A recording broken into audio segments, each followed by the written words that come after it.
Hey everybody, what's up? You know, I was on the Saturday morning Sonic forum in the SatAmSonic.com message board, and one of the members there uploaded some pictures from Ken Penders. Now, these were apparently concept, if not promotional pictures, if you will, for a scrapped Archie-verse, if you will, Ken Penders movie. Now, we've all talked about this before. I think we all know which one I'm talking about. The pictures, though, kind of depicted, basically they were concept art. And they were basically to promote what Ken Penders had planned to do for a movie. Now, there were several things. Even though some people might agree that it looked good, and some people agree that this is not what this is something that isn't exactly would be that big of a basically the concept for the ideas that Ken had was kind of split down the middle. You see, there was a lot of characters in this movie, except there was no Bunny, there was no Rhoda, there was no Antoine, none of that. Instead, you had Sally's parents. You had obviously Sonic's parents. You had Vector, Mighty, and Tails. Julie Espio, Julie Sue and Knuckles, Sonic and Sally, and then you had Eggman in the background and sniveling and some kind of spider robot or whatever. But this was obviously the idea that got scrapped, that I guess got shot down by Sega. And here's the question that I have. If Ken Penders' Sonic movie had become reality, just from the concept art that you see, because rumors go around that he was presenting the idea to DreamWorks and Universal and companies like that are known for doing, these kind of sci-fi big blockbuster animation CGI like films. So the question is, what would this movie look like had it been made? Who do you think Ken Penders would have gotten to be the director, besides him being on board and everything? But who do you think Ken would have gotten as the director? Who do you think he would have got as the producer? Now, apparently, some rumors go around that Sega was kind of on board with this a little bit. Now, we're not sure if they were on board with the combination of Ken and Ben ideas, or if they were on board with just Ben's or Ken's. We don't really know. But the rumor going around is that Ken Penders, apparently, like I said, these pictures, and I'm sure a lot of you have seen them. If not, I'll provide links to them in the description box. Ken apparently was going to go with this idea. Now, again, the question I pose to you as fellow fans is, who do you think Ken would have gotten as the director? Who do you think he would have gotten as the producer? Who do you think he would have gotten for the musical score? Do you think he would have brought in Jolie White and Katsushi to be the voices of Sonic and Sally, Tim Curry to be the voice of the King, Jim Cummings as Eggman Robotnik? Do you think he would have brought in a whole new cast? What? And what are your thoughts on some of the designs? I mean, for someone like, say, Sally, she's basically the same design as she was in the show and in the comics, except now she's got like some kind of headband like she did in her early concepts, like when she was pink and all that. And with that headband, she now has like a ponytail, and she's got like a purple jacket on her or something like that. Or a blue jacket, I don't know.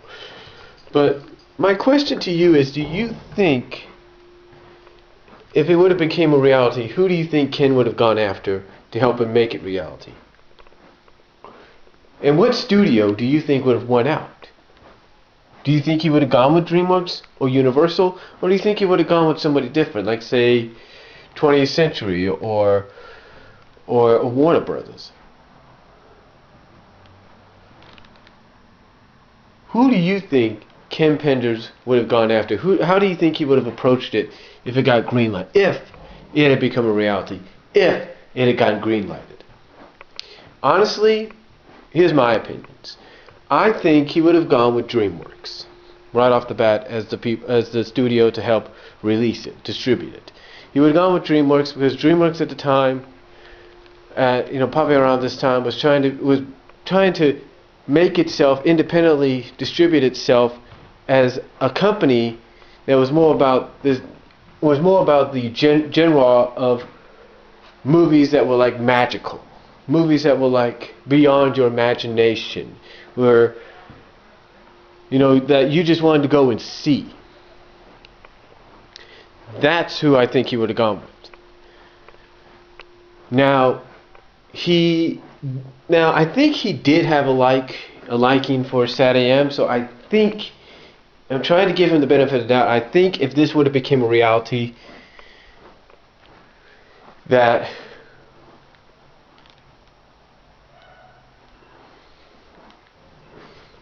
he would have gotten at least Katsushi, Ken Penders, and Tim Curry to come back and reprise their roles, and even William Wyndham, who did Uncle Chuck's voice, who Uncle Chuck was also in one of the promotional pictures, the cast picture actually.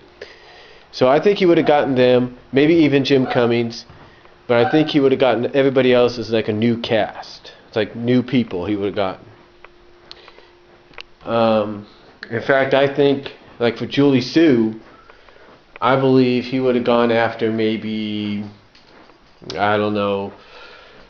My guess is he probably would have gone after the woman, the actress that did Jean Grey in the X-Men films. That's who I think he probably would have gone after, at least in my belief.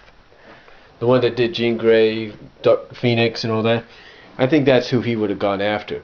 In my honest opinion, my humble, honest opinion, I think that's who he would have gotten for Julie Sue's voice. So, but, that's who I think. I think also perhaps he would have tried to get, I don't know, I can't really tell who he got like for the score and all that.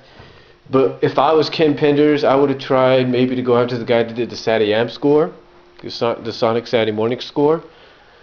Or I probably would have tried to say, hey, can I try to get John Williams? Or can I try to get Hans Zimmer? Which would probably be impossible, but you never know. So I would have tried at least to get the guy that did the Saturday AM score. Producer-wise and director-wise, wow. I know that if we were to say, oh, get Michael Bay, people would want to shoot this film right in the a-hole. No, I wouldn't have gotten Michael Bay. No. That's not what I would have done. I wouldn't have gotten Michael Bay. Honest truth, I probably would have at least tried to contact Steven Spielberg maybe, and someone else, James Cameron perhaps. Those are the two I would try the most for, Cameron and Spielberg. At least one of them to come on board. And then the director, well, the director to me, I probably would have tried to go, if I really wanted to put a lot of effort in it, if I was Ken Penders, if this would have became a reality and I was Ken Penders, if I was in his shoes, if this would have became a reality, in my honest opinion, I would have gotten Cameron and I would have gotten Singer. That's the two I would have aimed for. Either, if not Bryan Singer, maybe Sam Raimi, or maybe the guy that did Brett Ratner that did the third X-Men film. Those are the guys I would look at as my directors. If I was Ken Penders. If I was Ken Penders and I knew my movie had become a reality, my movie which got scrapped had been greenlighted, if this would have happened, if I was Ken Penders, and I emphasize that word, if this would have happened, I would have tried to go with those choices, or at least try to get people in that same category that I know could do spectacular jobs, that could do give A+ effort, and really make this a film that when you went and purchased your ticket and went and saw it in the theaters, you would have known you gotten your money's worth.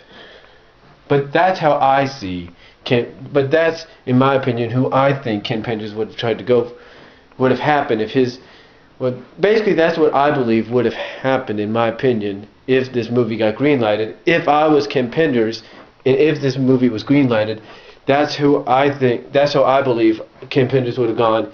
If this, like I said, basically, I know it sounds confusing, but what I'm saying is, if his movie would have got greenlighted, became a reality, if I was Ken Penders, I would have gone exactly in the direction I mentioned. And the way he was talking, apparently, it sounds like that's the exact same direction he would have gone in anyway. So that's how I would have done it if I was him and that movie had become reality. That movie basically had been, if that movie had been greenlighted, that's what I would have done if I was him.